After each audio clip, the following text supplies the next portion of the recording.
Does Joseph Corcoran deserve to die? I don't think the government should be in the business of killing its citizens. Mark Thoma defended convicted killer Joseph Corcoran during his 1999 trial. The newspaper was a banner headline talking about this trial. Corcoran was sentenced to death for killing his brother, James Corcoran, his sister's fiance, Robert Turner, and their friends, Timothy Bricker and Douglas Stillwell. He believed the men were talking about him, so he loaded his rifle and fatally shot them in a Bayer Avenue home. You've got 4 people that were murdered without really a good explanation as to why, because they were talking about him. That's not normal. Thoma and Corcoran's appellate attorneys believe he is severely mentally ill, something they say should exclude him from the death penalty. Joe was very difficult to work with, I think because of his mental illness. And let's make no doubt, let there be no doubt about it, he is severely mentally ill. Though Corcoran did not have the diagnosis before the trial, several doctors have since diagnosed him with schizophrenia. One doctor testified he believes the illness was present during the murder. I was always hopeful that at some point we wouldn't be having this conversation that we're having today because Joe is so severely mentally ill, that someone, somewhere along the lines of this process would step up and say, this isn't right. Corcoran's mental illness never rose to a level for the courts to deem him incompetent, but Thoma said it often hindered the defense team. Do you think that Joseph was competent enough to help with his defense?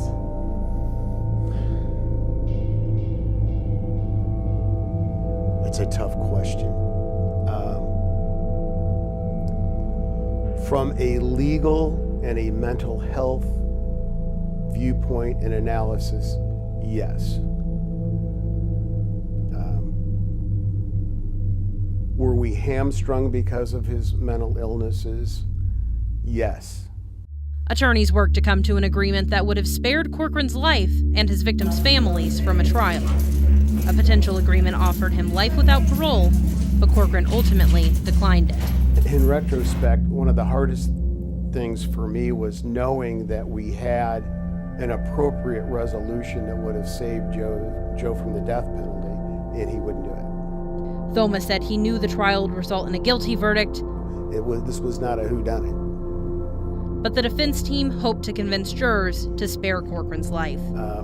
There's an old saying among death penalty qualified lawyers that if you're picking a jury in a death penalty case, you've probably already lost.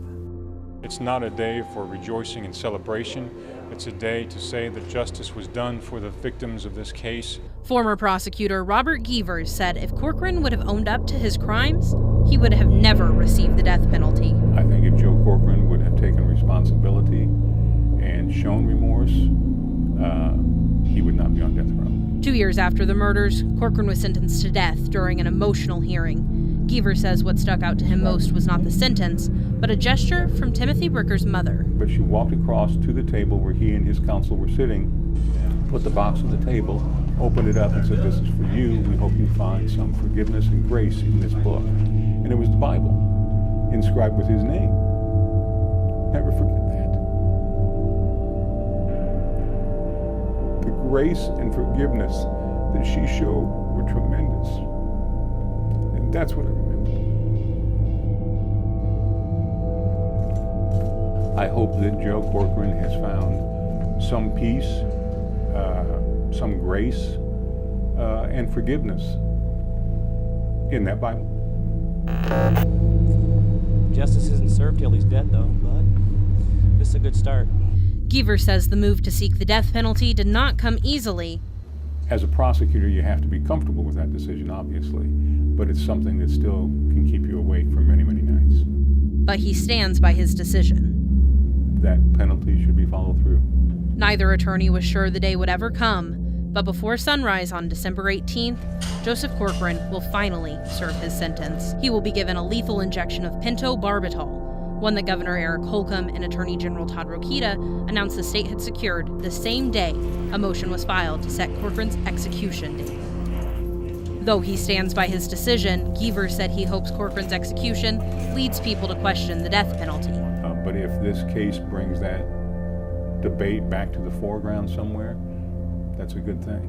That's a good thing. I think we should always question death as the ultimate penalty. But Thoma says the death penalty should never be the answer. Don't you find it ironic that we teach our society that killing people is wrong, but if you kill somebody, we're going to kill you? I think that's just really deeply ironic. It's not right, and I think that as a society we can do better. Yeah.